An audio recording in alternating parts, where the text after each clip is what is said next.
hindi ako bratinela o spoiled brat. Ang budget ng Pilipinas ay hawak lang ng 2 tao. Ang budget ng Pilipinas ay hawak lang ng 2 tao. Hawak lang siya ni Congressman Zaldico at ni Congressman Martin Romualdez.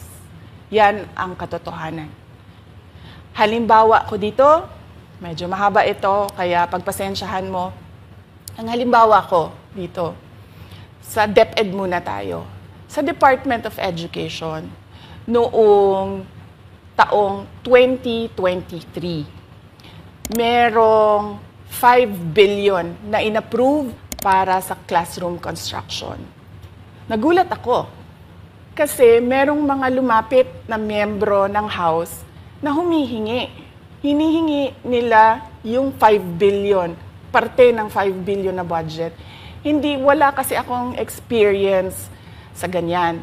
At saka ang pagkakaintindi ko, pag inapprove na yan ng Office of the President, ibibigay na yan, pagdediretso na yon sa approval at trabaho ng Department of Education sa construction ng mga classroom. Nagulat ako, may humingi.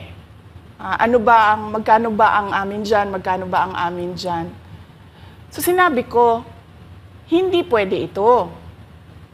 Kasi ang mangyayari nito, hindi magagawa ng Department of Education ang trabaho namin na mag-construct ng classroom ayon sa classroom backlog at sa prioritization base sa backlog at sa classroom construction. So sinabihan ko yung isang congressman, sabihan ninyo si Martin Romualdez na hindi pwede chap-chapin ang classroom construction na 5 billion. Kaya kung makikita ninyo sa budget proposal na approved ng Office of the President, 5 billion yon.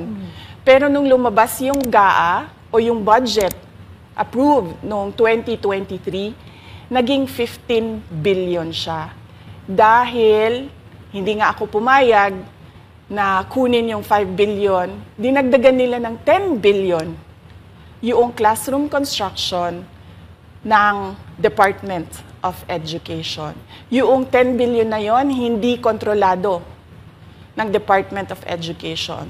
Controlled yon ni Congressman Zaldico at Congressman Martin Romualdez.